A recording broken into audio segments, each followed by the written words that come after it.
Welcome back to another episode of Treknicity, the show that's all about things to do with Star Trek. I'm your host, Lars Di Scenza, coming to you from somewhere beyond the cosmos, or Southern California, which most days is one and the same. And since last time seemed to be rather enjoyable having a co-host and somebody to just generally bother, I figure I'd bring him back again, and using his own instructions, I shall summon him to the foreground. Frank, Frank, Frank. Turn those damn engines off. We're not in Interstellar yet. Oh, sorry, it's you. Hi. Hi.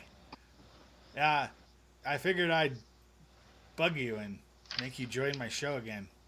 Ah. Yeah, we had talked last time about looking into some movies and stuff, if I recall. That is correct. In this particular episode, I am going to be discussing, or in this case, we're going to be discussing the differences, both positive and mostly negative, between The Wrath of Khan and Star Trek Into Darkness, which was the Kelvin universe story involving the character of Khan Noonien Singh. Correct. Now, before we get into a whole lot of what's good and what's bad, I'm going to present you one thing to think about before anything else, which is, suppose, and this is just a theory, but suppose both renditions could have actually occurred because of some of the principles of the red matter causing not an alternate timeline, but a crossover into a parallel universe. Kind of start from that perspective, and maybe, just maybe, the other Khan movie will make a little more sense to you. It made perfect sense. It just was, in my professional opinion, was stupid. But I will quantify those comments here with a little bit more of an intelligent discussion. So, so let's kind of put things into perspective. Anybody who's watching this show, I'm sure that you have at least seen the movie Star Trek II: The Wrath of Khan, and you may have seen Star Trek Into Darkness, which in Wrath of Khan featured the actor Ricardo Montalban reprising his role as Khan Noonien Singh from the original series episode Space Seed.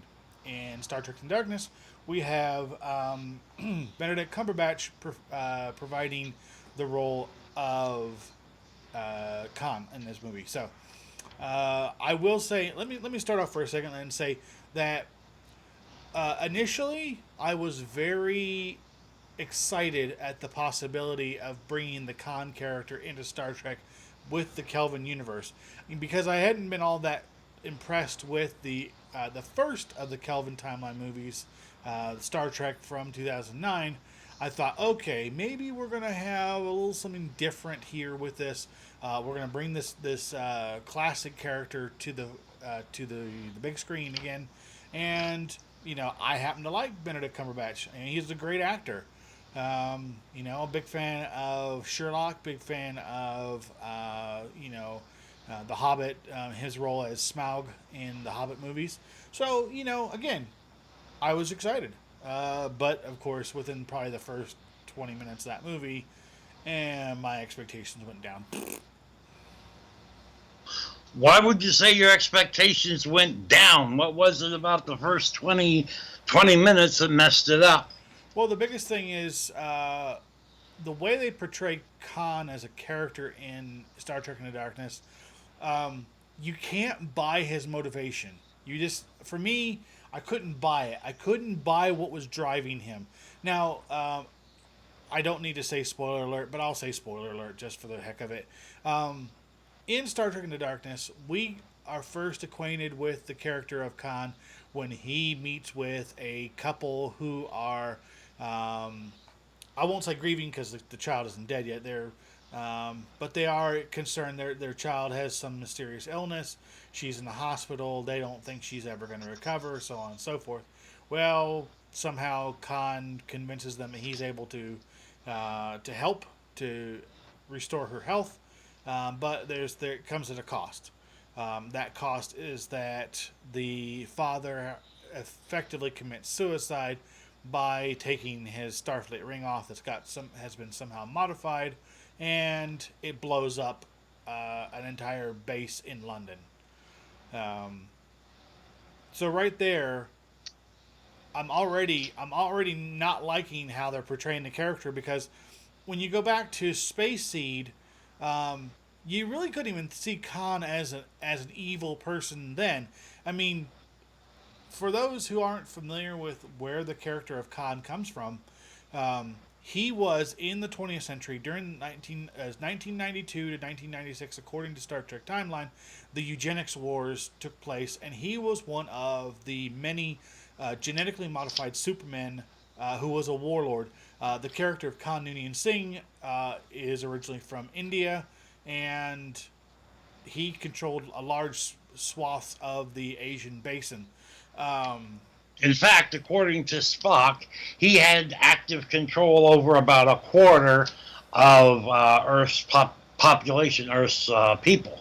right, and this is prior to World War III, so you got to think that he had, let's be a little generous. Let's say there's 8 billion people on Earth by this time. He's got control of almost 2 billion people. One guy. Um, so there is a little bit of megalomania that comes with that. They say absolute power corrupts absolutely. But think about it for a second. You had a character who had absolute power, absolute control over a large uh, portion of the population. So And there, I don't necessarily think it would require quote unquote megalomania. It's probably just, as Spock put it, I think, with the supreme engineering comes supreme ambition. absolutely, and then I agree. So the way they portrayed the character of Khan in Space Seed was, I mean, of course, it was the first time we saw the character, so it was an original portrayal, and so we were establishing the character and where his um, where his motivations lied, where he had been frozen for a couple hundred years. Um, he is awoken when the Enterprise comes across the ship SS Botany Bay, which was a cargo transport ship, which left Earth at the end of the eugenics wars. We find out that Khan and some of his followers, his genetically modified followers, um, were banished. They were effectively banished from Earth, and they were sent. They were put in cryostasis, and they were basically kicked off the planet. Few, 200-300 years later, we have the crew of the Enterprise finding their ship adrift. They revive Khan, and yeah. So we find out that basically Khan, as a character, is somebody who has intense ambition, and will do what he needs to do to get what he wants. So you can buy into the character. You can buy that he is trying to, regain control of his own situation. Because you got to think, he is a fish out of water. He is going to do what he needs to do so that he can assert control over his own circumstances and his people again. Because of course he's not thinking, it's 23rd century, the wars are over, whatever. No, Yeah, his brain was probably still scrambled, should we say, with the eugenics wars mentality. I mean, that's what he was frozen under. That's where he was suspended. I don't really think his brain would have, without seeing those tapes in sickbay and stuff.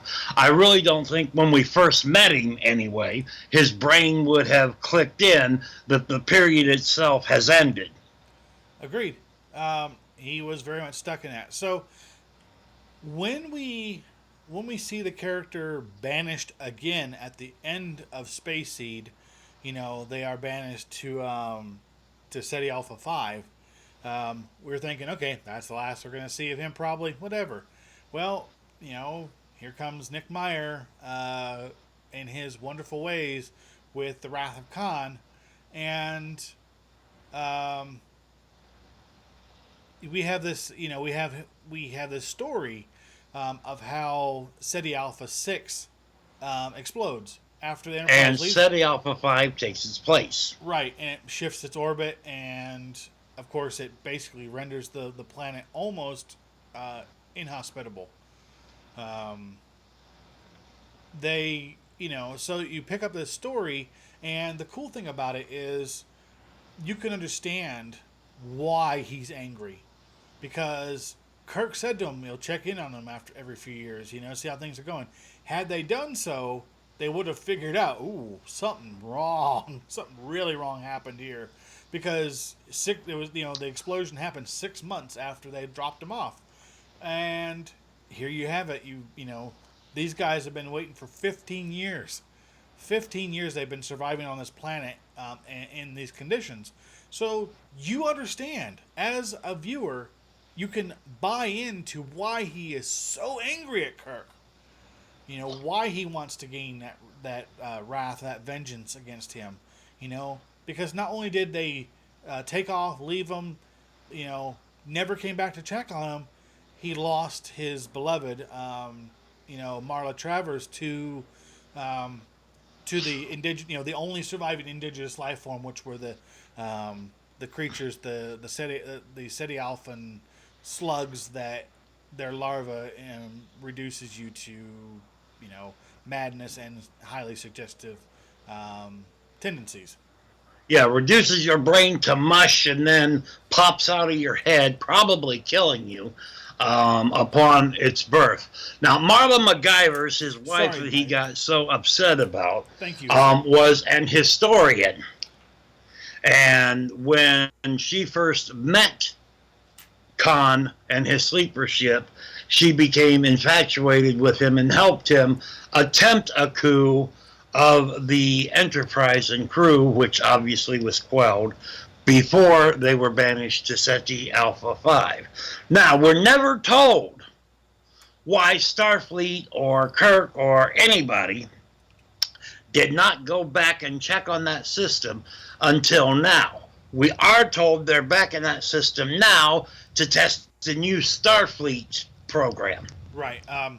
Now there is a slight goof on their part, because in Wrath of Khan, Chekhov notices the buckle, the seatbelt with the name Botany Bay on it, and he's like, "We gotta get out of here."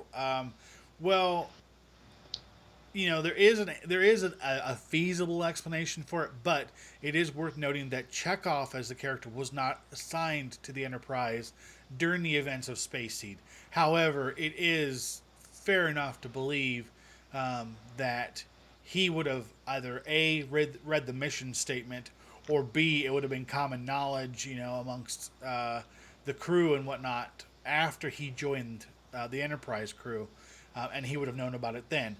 But the fact is that he wasn't there, and yet Khan recognized him on the Botany Bay when he and his captain were from the Reliant were Captain Terrell. yeah, thank you, Captain Terrell from the Reliant, were trying to leave. So it's like, hang on a second, you don't know who this guy is, but it's one of those things. It's a minor thing that you can overlook. It was The other theory, at least that I would propose, which is probably about the best explanation, by the way, is that although he may not have been assigned to the Enterprise yet, he probably could have been aboard her during Khan's little visit and attempt at coup, and therefore they could have just as easily crossed paths there briefly, maybe said hi or whatever. Or Khan could have even approached Chekhov about joining the coup, and realizing he wasn't assigned or had no power, just kind of let him go, too. I would say that that's entirely possible. I wouldn't think it's very feasible, just because they never went out of their way to explain that little goof. But whatever.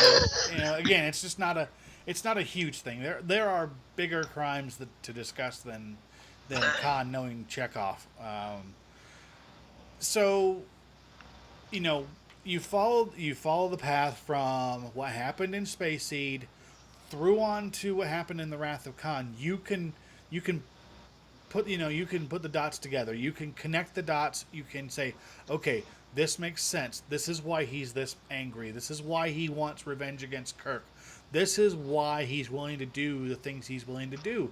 That and so his actions are understandable and they are believable. So it's like, yes, okay, I got it. So it makes you invest in the character. It makes you believe that what he's doing is genuine. Let's flip that a little bit. Let's go back to Star Trek Into Darkness. Okay, and you may not agree with me, and I appreciate that, and I would love to hear what you have to say about it. But the reason why I couldn't invest in the character of Khan in Star Trek Into Darkness had absolutely nothing to do with Cumberbatch's casting as that character. First of all, it was Star Trek's worst kept secret. Okay, they teased and teased and teased about it that oh, this big character's coming in and Benedict Cumberbatch is going to play him, and everybody's like, yeah, it's Khan. Uh, and so I have a situation where these character this character is back, and he's being portrayed as this Excuse me. this guy who is nuts, who is insanely destructive and violent.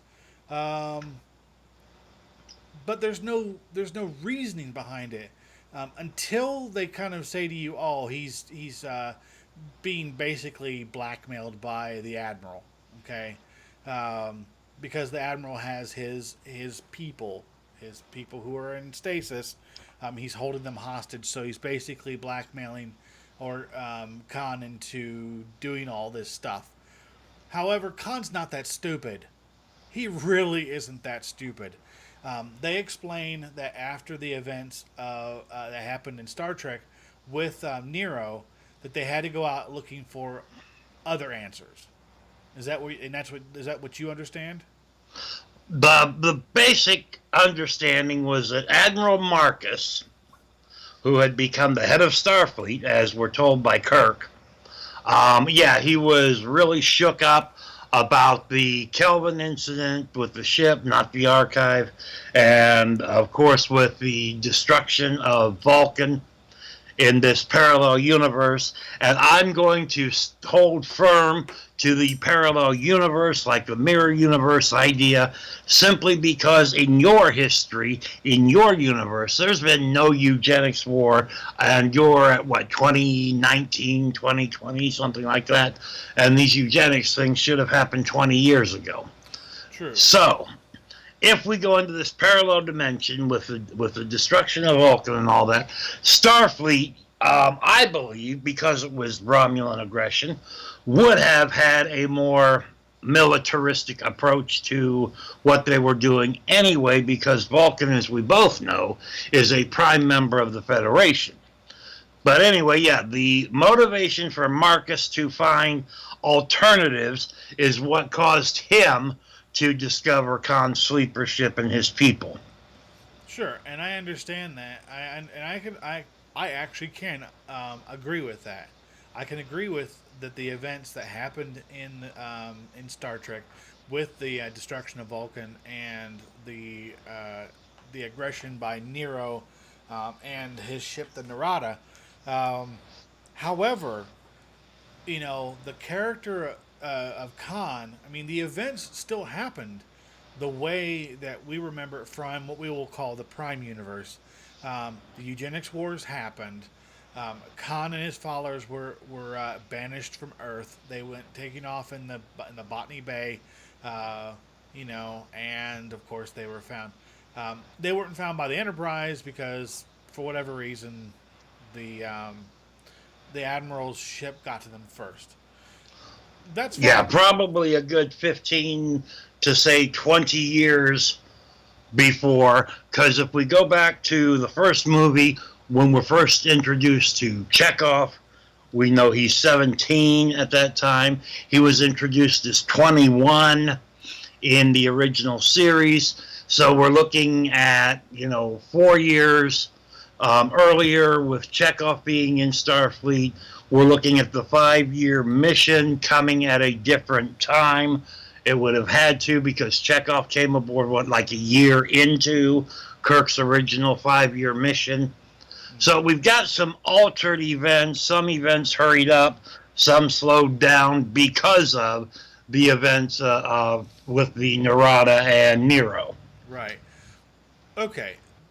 Now, I can buy that Khan is very protective of his people, simply because he needs followers in order to have power.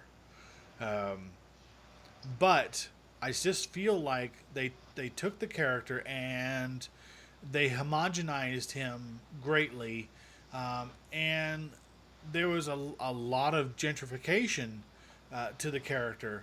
Um, you know, even though Ricardo Montalban was not white, I believe he was Cuban. Um, I uh, think so, yeah. um, he did a really good job of portraying the Indian character because Khan Noonien Singh was from India. He was an Indian prince, and so on and so forth. With Cumberbatch's Khan, wasn't even an attempt. I mean, they didn't even try to hide his accent. He had that Queen's English accent. And I can explain that one to you if you're interested I'm in all how ears. Khan could have spoken with a British accent. I'm all ears. Okay, let's think about it. Indian, more specifically, East Indian Sikh. Now, there had already been British power and settlement and British people living in East India, which would have been Khan Noonien Singh's region as a Sikh. So, therefore, having those people around and part of his command, it could easily have developed into a British accent rather than a more, I don't know, Arabic. We'll call the other Indian Khan's accent, because anytime you're around a group of people long enough and for an extended period of time, and you're talking with them, you start picking up their accents and linguistic traits. Right, but that would that have not taken several years for Khan to have done that? And even by the early '90s, British influence on India was largely gone. I mean, uh, India was still considered part of the crown. However, they were already independent. And the English were given their marching orders and so on and so forth. And even today in 2019, that still remains the same. I just feel, like they made a better they made a better effort to make me feel like the character was genuine. Um, I mean, and I don't mean to say that he should have been. Oh, but oh goodness gracious me. That not stereotypical Apu Indian. Okay, no, I think that they should have done a better job of casting somebody who would be more believable as an East Indian, if you like. Um, Heck, even the character, sorry, even the actor who played Captain Robow in the first Kelvin timeline movie would have made a better actor, I believe, for the character of Khan. Not because he speaks with an accent, and not just because he has darker skin, but you could believe it. If I walk up to a person and they are speaking to me with an English accent and they're white and they tell me they're from India, I would be surprised. I would be highly surprised. But that doesn't mean it couldn't be the case. True. And I am going to maintain that the Kelvin timeline is not an alteration in existing Federation history. It is an alternate or parallel dimension, much like the Mirror Universe and various others that have also been noted and allowed within the canon of Star Trek. I could understand that if they would have been a little bit more explicit with the previous movie about it being potentially being an alternate universe or parallel dimension. Now that being said, Spock does make a comment about with the with the events of the Kelvin happening that events would play out differently. Okay, so there is that. However, that's just kind of whitewashing over the possibilities of what could happen. If they had been more explicit about it and said, yes, the what happens in the Kelvin universe is an alternate dimension, um, then I think I'd be a little bit more forgiving. Um, but they don't. They don't even make an attempt to explain why things are so different, so Now, radically there different. I can be in full agreement with you. It should, I think. Now, again, this is my theory that it's actually a parallel dimension. Okay, because we're looking at your 21st century entertainments. Now, all of the actual events and how they unfolded and so on, well, again, much like Pike's career, would probably not be properly discussed in this forum. Fair enough. Nevertheless, I believe that they should have in a lot of ways, since we knew based on the first release that there were going to be vast differences from what we had already been used to from our Star Trek series. I believe with you that they should have been far more explicit and made a better attempt at pointing out vast differences, not just showing okay the Narada comes across, Spock comes across, Vulcan gets destroyed, and the ship gets destroyed. I think there should have been other examples or dialogue or something about all these vast differences in this dimension. I agree with you there. It should have been made more explicit. Absolutely. Let's go back a second and explain some things that happened in the first Kelvin timeline movie. There was a huge gap, like there was the part where the Kelvin rams into the Narada, and you see it adrift. Next thing you know, it's what 20 some odd years later, and it's back. It's just back. You're like, wait a minute, did they just sort of like go flying around for 20 years? No, there is a deleted scene uh, from the movie that actually there's a few deleted scenes that had they kept it in the movie, it would have made a lot more sense. Um, they do tell you that just before the Narada appears, that they are near Klingon space.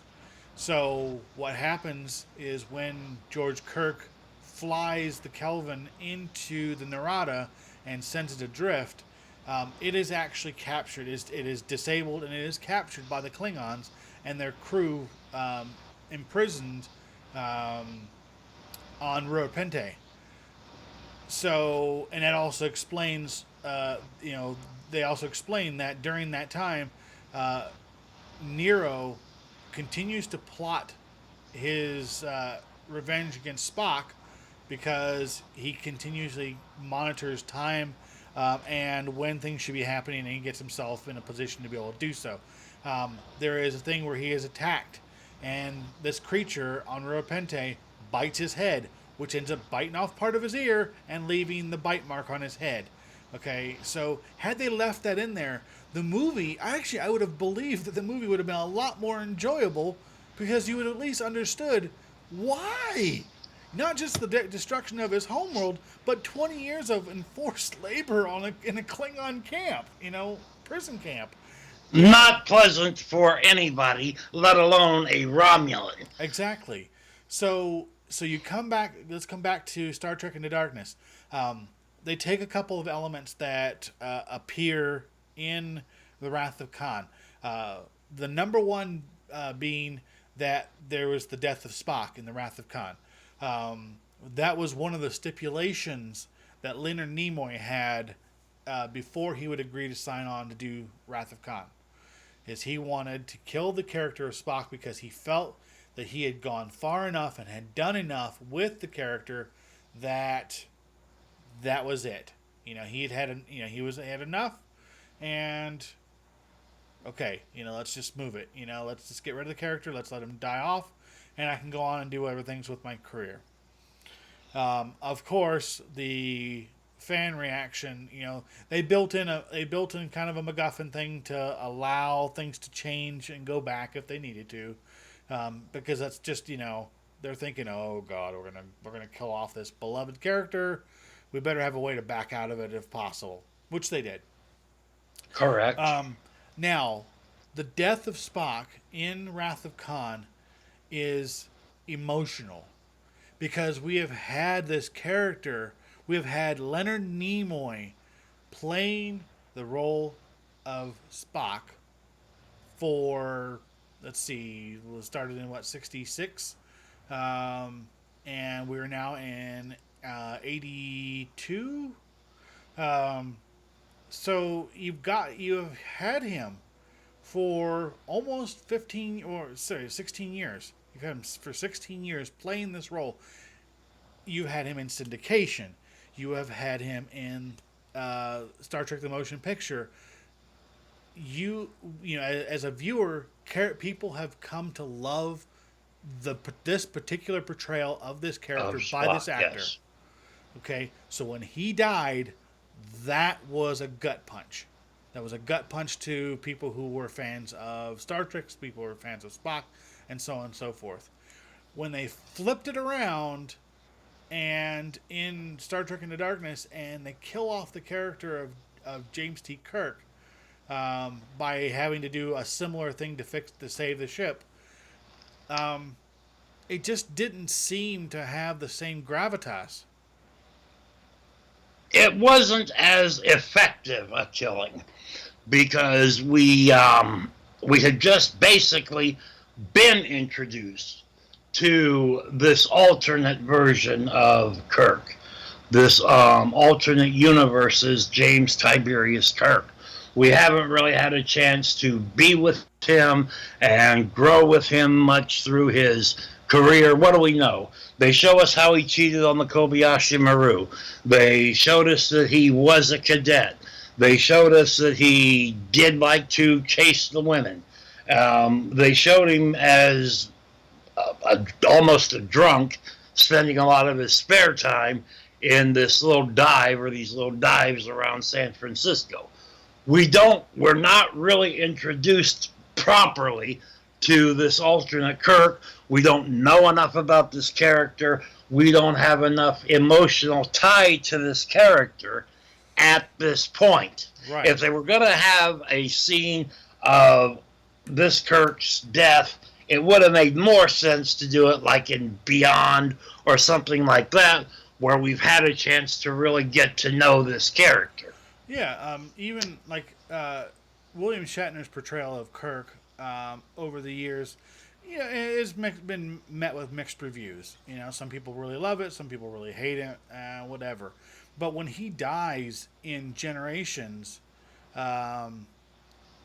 again, we have had years. At this point, we've had 30 years of William Shatner's portrayal of Kirk. So we were emotionally invested in it, and when he died, it meant something. It wasn't just... We had a bigger loss of Kirk.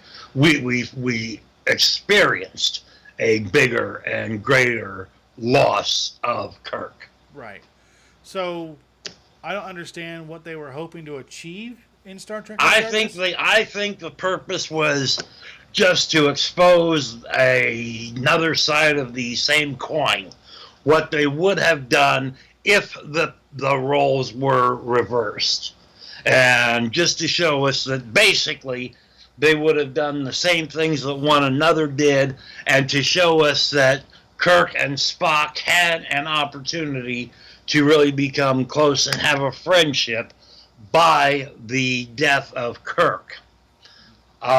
Just like by the death of Spock. Now, Kirk and Spock's friendship by the death of Spock was a lot longer, and we knew a lot more about it. than we did their friendship here in these two movies. Right, and the idea is when you look at the funeral scene at the end of Wrath of Khan, and Kirk makes the comment that out of all the souls he's known, um, his being Spock's was the most, and then he chokes up and says human. Um, I have personally shed a tear at that line because you understood you without a shadow of a doubt right then you understood what Spock's death meant to Kirk. Um, in Star Trek Into Darkness, when Kirk dies, yes, we see Spock scream out Khan and like, yeah, like okay, whatever, dude. You No, know, I'm going to disagree with your attitude there. They had developed a friendship. He had every right to be sad and teary eyed over Kirk's death and to be yelling and screaming and upset with Khan for causing it. I highly disagree. The only area I think I can give some ground on this one is the fact that not long ago Spock experienced the fear of death when he mind melded with Pike during the attack on Starfleet headquarters.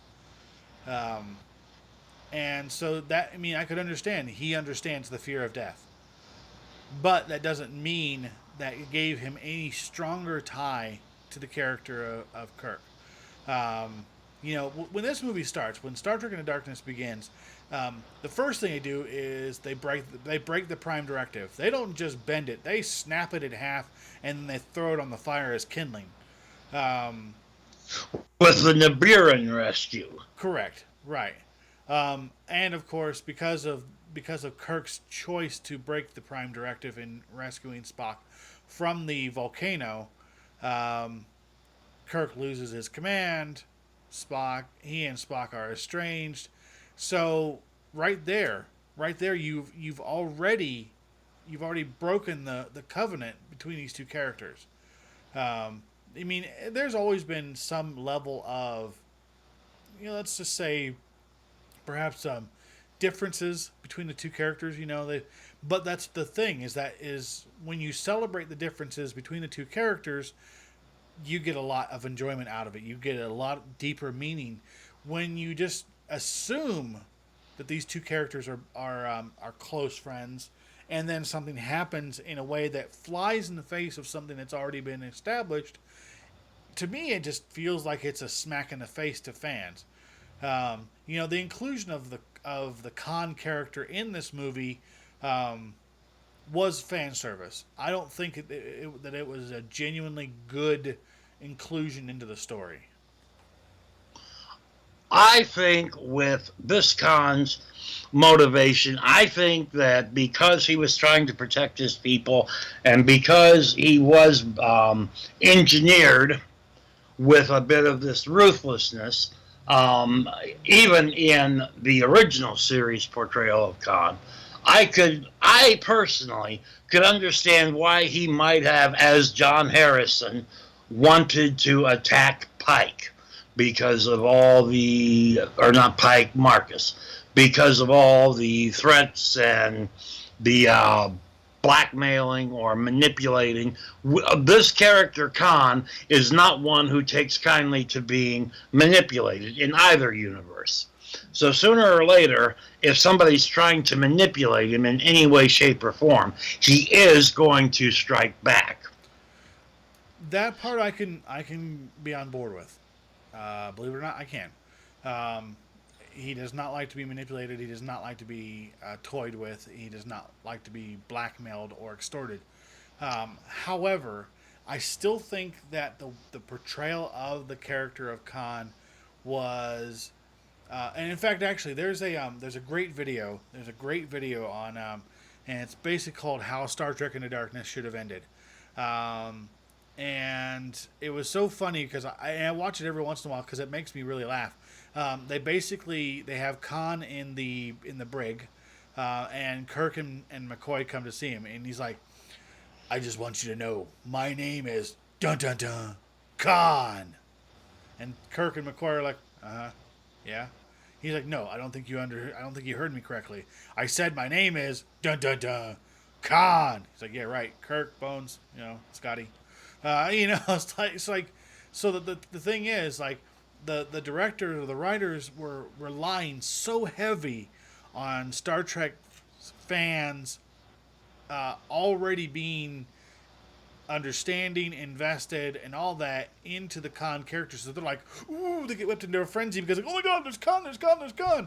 Well, you know what? No, because you have to approach it from this perspective as Chris Pine and Zachary Quinto's Kirk and Spock have never met this guy before. They have no reason to be afraid of him.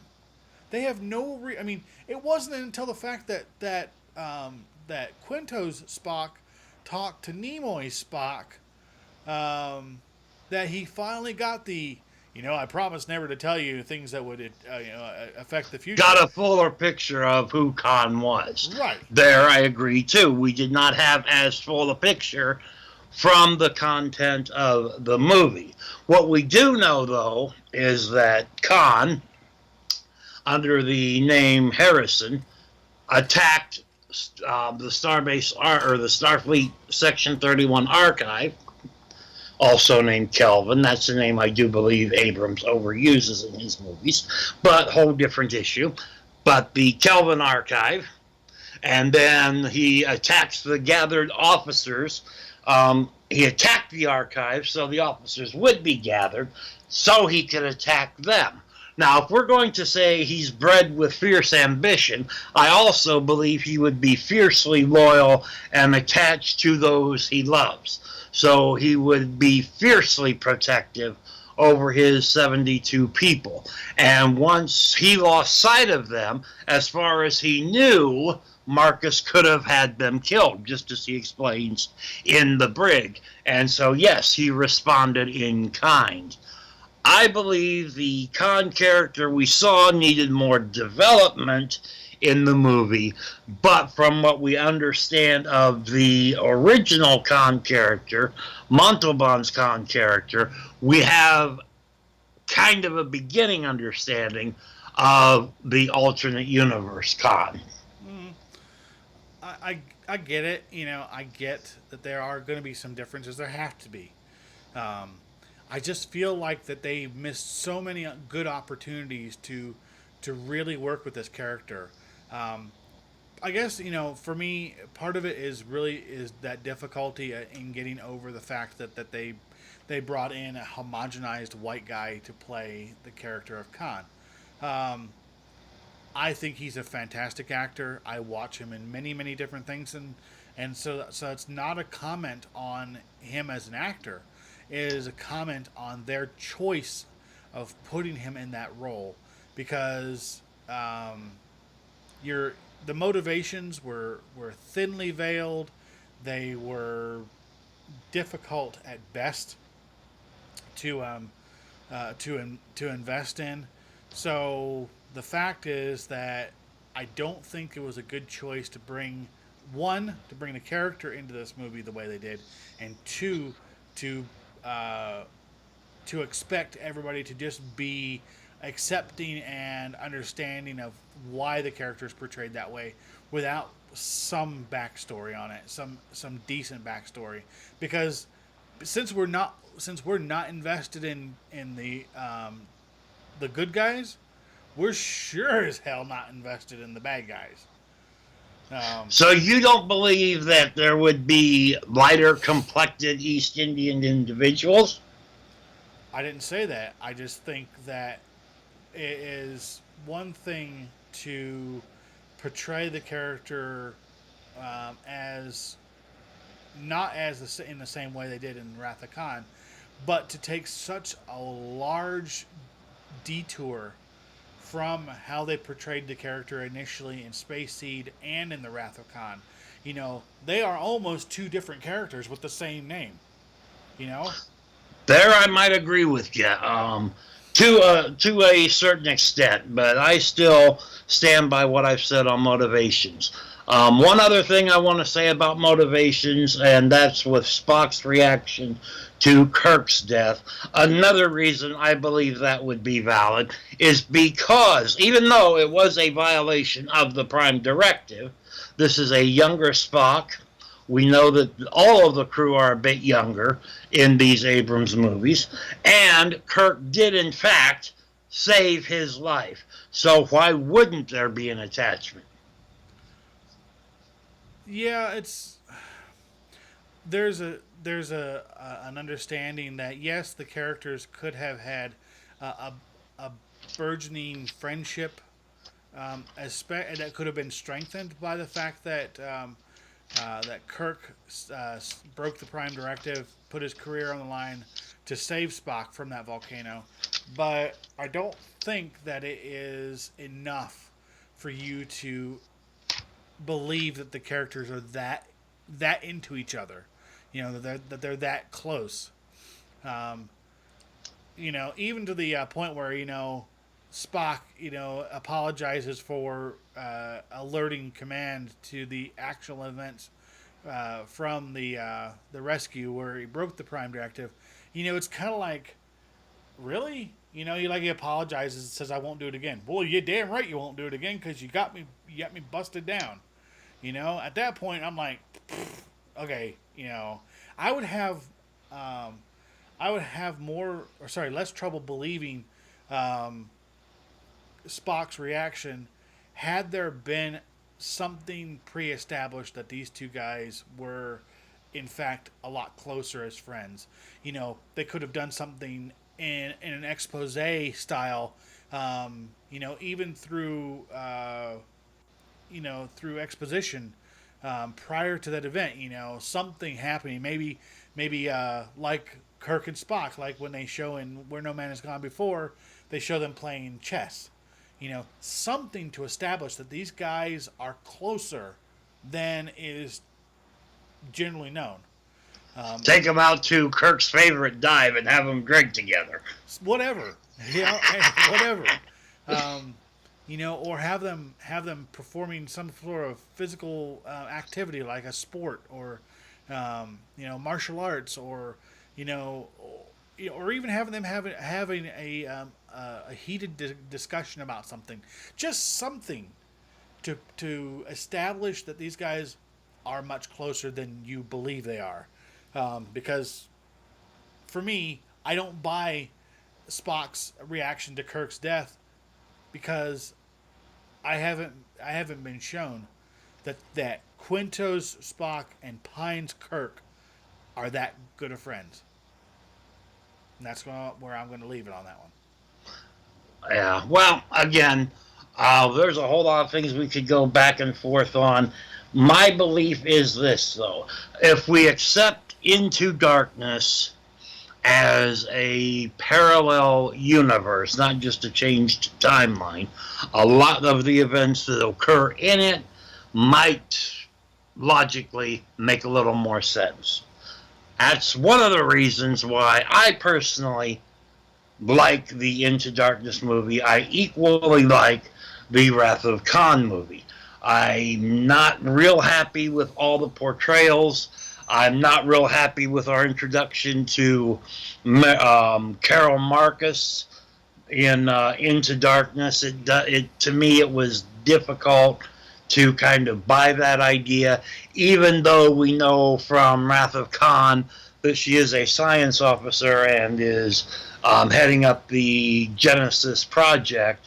I think that they brought Carol Marcus in too early, in my opinion. Actually, that's one area I could really agree with you on because, first of all, in Wrath of Khan, they don't portray Carol Marcus as a Starfleet science officer. She is a Federation scientist. She is not a Starfleet officer. So, yeah, I mean, that could change. Now, granted, the age difference between Carol Marcus in Into Darkness and Carol Marcus in Wrath of Khan is significant. Probably by 15 to 20 years different. So it's possible that she could have been a Starfleet officer and then retired. That I could buy. It just, like you said, they brought her in too early. They did nothing. They did nothing to establish that that there is something between Kirk and Marcus. Um, there's very little sexual tension. Um, they had her getting out of her kit, just as a, well, here you go. You get to see her in her bra and undies. Big whoop. We don't care about the character right away. I mean, the actress, yes, very, very attractive. Love it. But They brought the character in too early for this particular Star Trek franchise. exactly. I would say the Abrams franchise, too. Yeah. I just didn't really.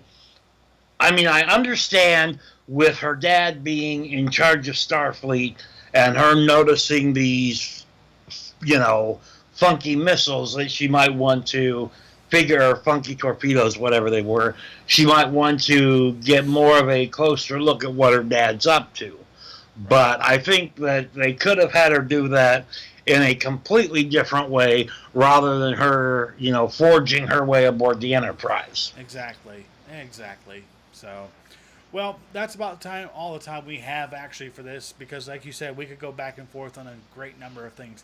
And actually, next episode, we are going to take, as I look over at the board, we're going to take a closer look at some of the differences between the Abramsverse characters, or the Abramsverse portrayal of classic characters, and the Prime Universe portrayal of classic characters. So, pretty much like the difference between Quinto's Spock and Leonard Nimoy's Spock.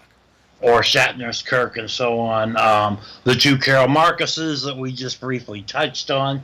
Exactly. Sounds like it'll be a great discussion. Yeah, listen, I've got time. engines to check on because my chief engineer just isn't hooking the Interstellar up correctly. So I agree we're going to have to say our farewells. Well, thank you very much again, Captain, or you should say Frank, for joining me today.